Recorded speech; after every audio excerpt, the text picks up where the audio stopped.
នយោបាយនេះឲ្យបានទទួលជោគជ័យនៅក្នុងគោលនយោបាយនេះគឺយើងបានដាក់ចេញនៅផែនការសកម្មភាពច្រើនហើយយើងកំពុងតែអនុវត្តជាបន្តបន្ទាប់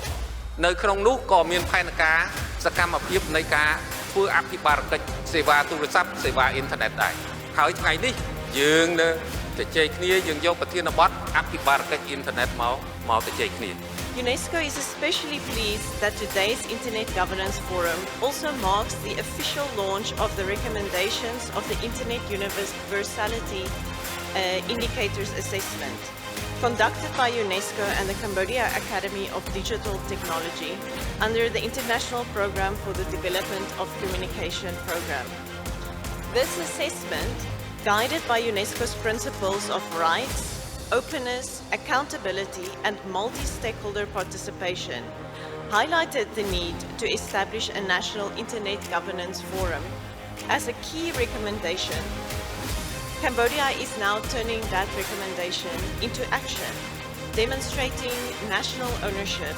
and a commitment to evidence-based digital policy and development. ព្រឹត្តិការណ៍នៅថ្ងៃនេះគឺជាព្រឹត្តិការណ៍មួយដ៏មានសារៈសំខាន់ជាព្រឹត្តិការណ៍លើកដំបូងដែលប្រទេសកម្ពុជារៀបចំកម្មវិធីអភិបាលកិច្ចអ៊ីនធឺណិតនៅក្នុងប្រទេសកម្ពុជារបស់យើងក្រោមប្រតិមូលបទការកសាងសង្គម Digital របស់កម្ពុជាប្រកបដោយបរិយាបន្ន ទាក់ទងទៅនឹងកម្មវិធីអភិបាលកិច្ចអ៊ីនធឺណិតឆ្នាំ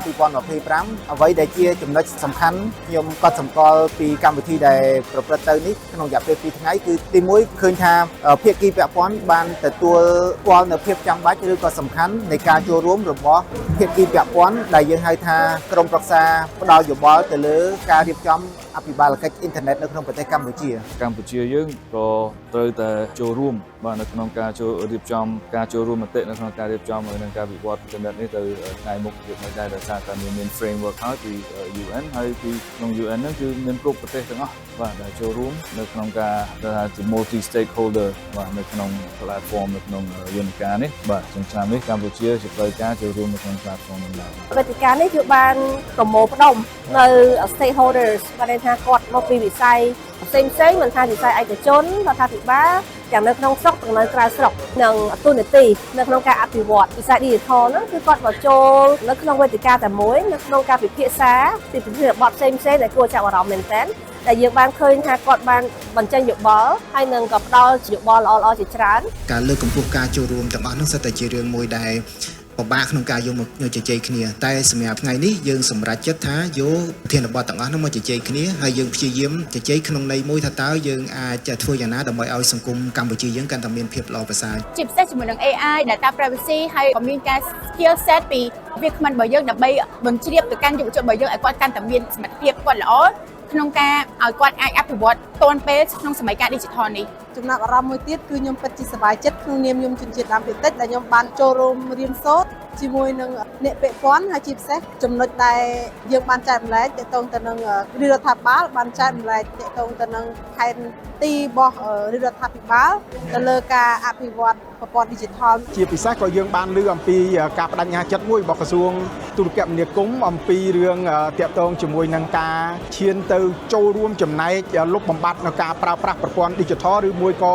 អ៊ីនធឺណិតឬមួយក៏ទូរស័ព្ទហ្នឹងគឺដើម្បីចូលរួមនៅក្នុងការបោកបញ្ឆោតនៅក្នុងប្រទេសកម្ពុជាយើងជាពិសេសគឺការដែលអ្នកប្រើប្រាស់ទូរស័ព្ទដោយមិនបានចុះបញ្ជីត្រឹមត្រូវហ្នឹងក៏អាចជាចំណែកមួយដែលក្រសួងនឹងធ្វើការកាត់បន្ថយនៅពេលខាងមុខហ្នឹងបាទ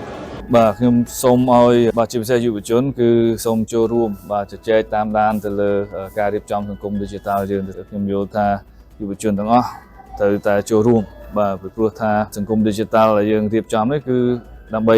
យុវជនយើងក្មេងជំនាន់ក្រោយទៅទៀតបាទអញ្ចឹងបើសិនជាយើងយល់ច្បាស់ពីចក្ខុវិស័យដែលយុវជនផងយើងក៏ចង់ឃើញប្រទេសយើងនេះខ្លាយទៅជាប្រទេសរបៀបម៉េចដូចខាងអឺរ៉ុបដូចខាងអាស៊ីដូចសិង្ហបុរីដូចកូរ៉េដូចអីចឹងគឺតែកម្ពុជានឹងមានចក្ខុវិស័យខ្លួនឯងបាទ